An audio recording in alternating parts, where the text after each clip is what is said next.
You factoring trinomials, and remember trinomial just means three terms here like this. And so first review of a couple of concepts that we have learned so far. And that first concept is factoring a trinomial with a leading coefficient of 1. So far every time we have a trinomial like this, the leading coefficient has been 1, and that makes a big difference.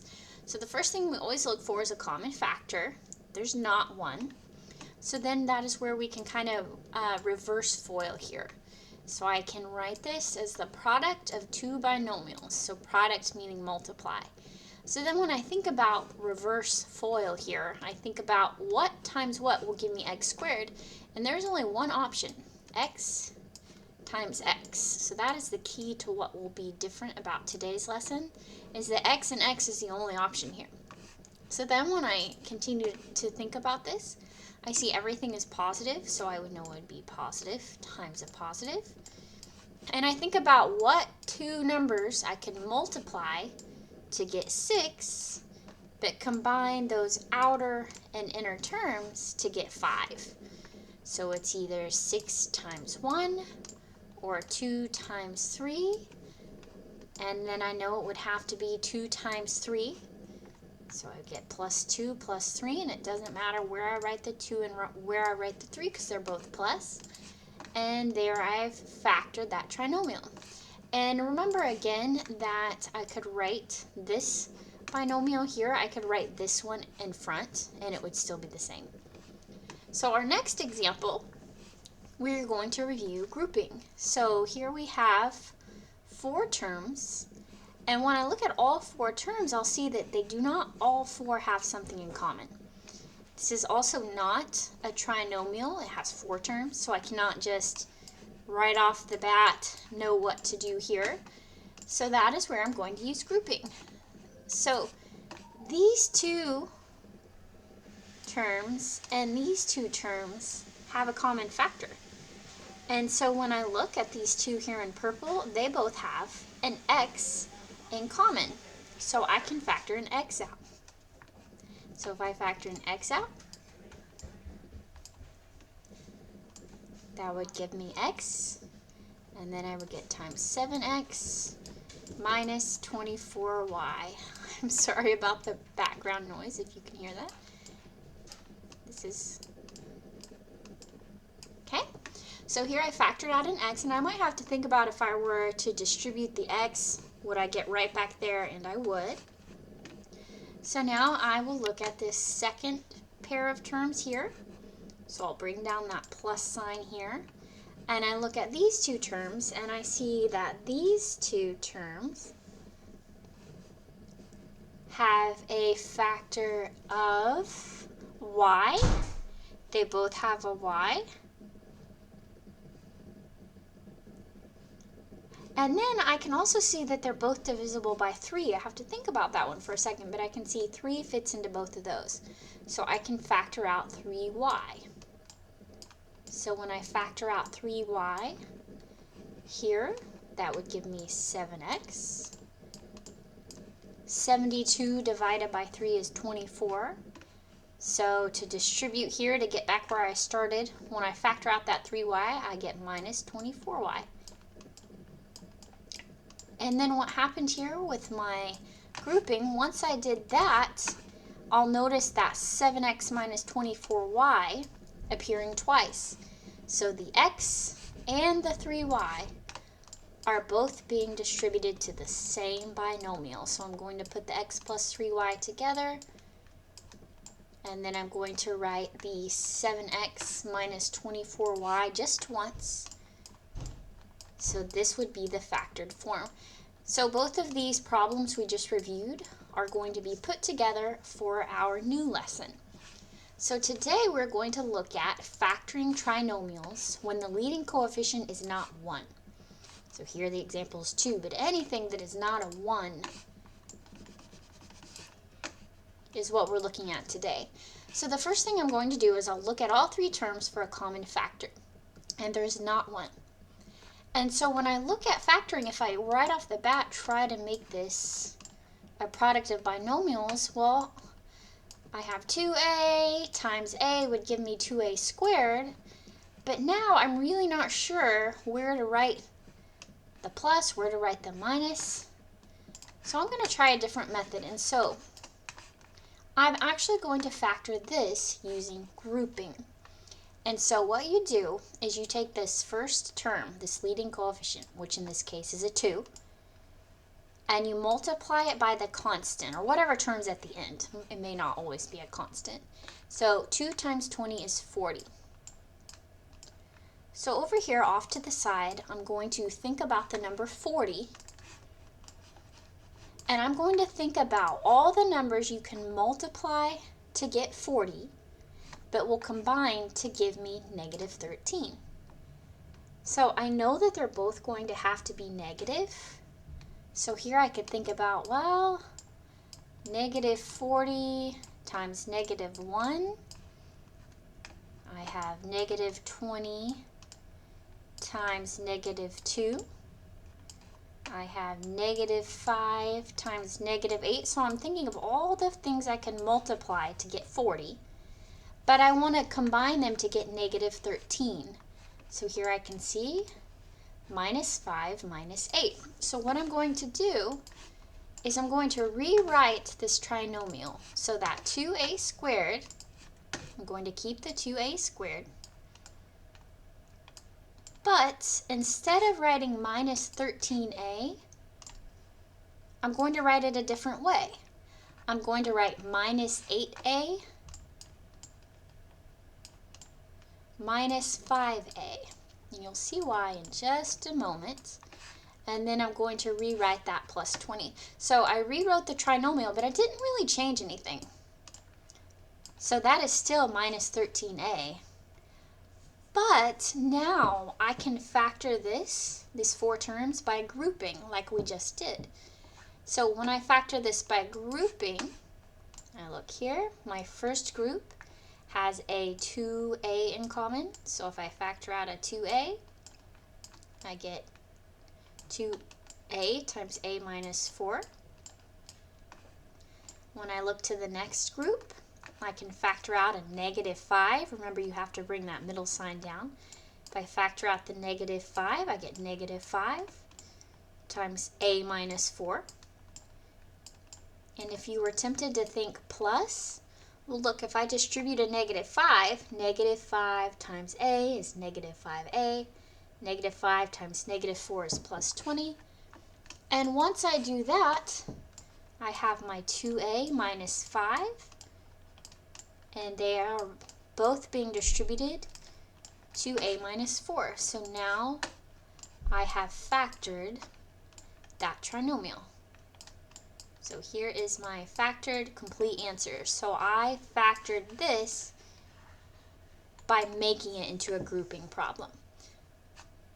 So remember, the first step, a step you have to remember, is to take that leading coefficient 2, multiply it by that last term, 20. I got the 40, and then that's how I decided how I would rewrite this middle term. So looking at another example, so here again my leading coefficient is not 1. So I can't just right off the bat factor it like I can here when the leading coefficient is 1. So the method we're looking at today is to create a grouping problem. So in order to do that, I take that leading coefficient, which is 12, and I multiply it by the last term. So here I get negative 24. And so here's where I'm going to think about all the factors of negative 24. So it could be negative 12 and 2, 12 times negative 2, negative 6 and 4. Kind of see what I'm doing here. 6 times negative 4, negative 8 times 3, or 8 times negative 3. And so I want to look at all the things I can multiply to get negative 24 until I think of one, a set of factors here, that will give me positive 5y when I combine. So I can see, here it is. I multiply them to get negative 24, but I would combine them, I would add them to get positive 5. And so the trick here is to rewrite this trinomial, 3 terms here, but I'm going to split this middle term up. So here I have 12y squared. I'm just going to rewrite it. But that middle term, plus 5y, I'm going to write that plus 8y minus 3y. So it's still plus 5y. But the reason I'm splitting it up like this is because now I can factor this using the grouping method. Kind of see what I've done there.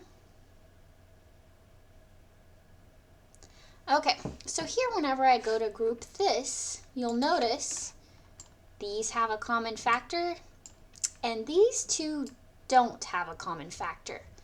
So I can see that those have 4y in common and this only has a factor of 1 in common. So I'm thinking maybe that won't work. So I can look again and see if the two terms in the middle, the 8y minus 3y, if I can write them in a different order, if that would help. So if I wrote the minus 3y and then the plus 8y, we can try it that way. So it's still equivalent. I haven't changed the problem, I've just changed the way it looks. Now if I look and see if this can be done with grouping, I can see these first two terms here, they do have a factor in common, 3y, and these two terms have a 2 in common. So now I see I can factor this with grouping. So these two terms I see have a 3y in common, so I'm going to factor it out. It's their greatest common factor.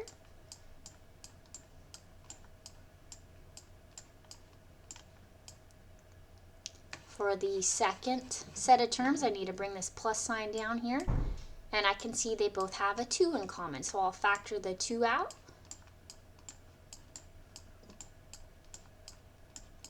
And now I can see with grouping, I was able to factor this. So I'm going to put the 3y plus 2 together. That cheesy thing I've said that since they're both going to the same place, they'll ride in the same car. They're both being distributed to this 4y minus 1. So I'm going to write them together. And then this is the factored form. So I have factored. So you'll notice here that if you were to FOIL, if you were to distribute right here, this binomial times this binomial, you would get right back to where you started. Okay, we will look at one more example. So notice this one has two variables, a and b, but we will still approach this the same way. So what I will do here is I will take this first term and I will multiply it by the last term. So 15 times 5 is 75. So when I multiply this, I'm going to get negative 75 a squared b squared.